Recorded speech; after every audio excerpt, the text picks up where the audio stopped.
Greetings from sunny downtown San Diego, the site of Ideal Business Partners' new California office. I'm Glenn Truitt, and this is the Healthcare Minute, where the business of medicine requires taking the medicine of business.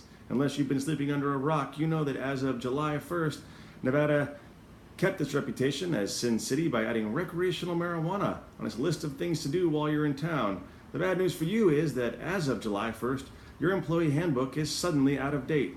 Now I know just the mention of employee handbooks is enough to induce narcolepsy in even the most fervent compliance devotee, but here's the thing, not having an employee handbook is bad for you, and not having one that's incomplete, out of date, or non-compliant is even worse.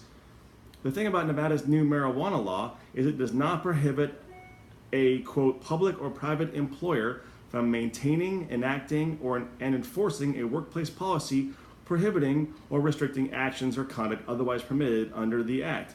With this in mind, the following additions to your employee handbook will serve to protect your rights as an employer. 1. A drug-free workplace.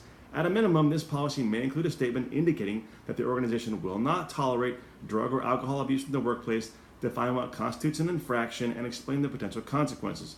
2. Drug testing. Your handbook should note that Nevada employers are allowed to conduct workplace testing under limited circumstances, including upon a contingent offer of employment, after an on-duty motor vehicle accident, for reasonable suspicion of impairment, and more. 3. Rehab. The handbook should include information on the availability and treatment of rehabilitation services, especially if your organization makes those available through an employee assistance program. And finally, 4. ADA. Organizations with 15 or more employees should note the possible influence of the Americans with Disability Act in the treatment of employees with drug or alcohol abuse problems.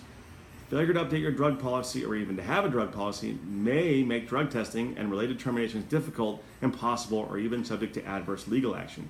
The bottom line is that an ounce of preventative review of your practices handbook can save you pounds of trouble. After all, when talking marijuana, it's always better to talk about ounces than pounds. If you're still concerned about your employee handbook, check out the links below, and you can keep up with us at idealbusinesspartners.com or follow us on Twitter or Instagram or Facebook at We Are IDP. Together, let's lift your business.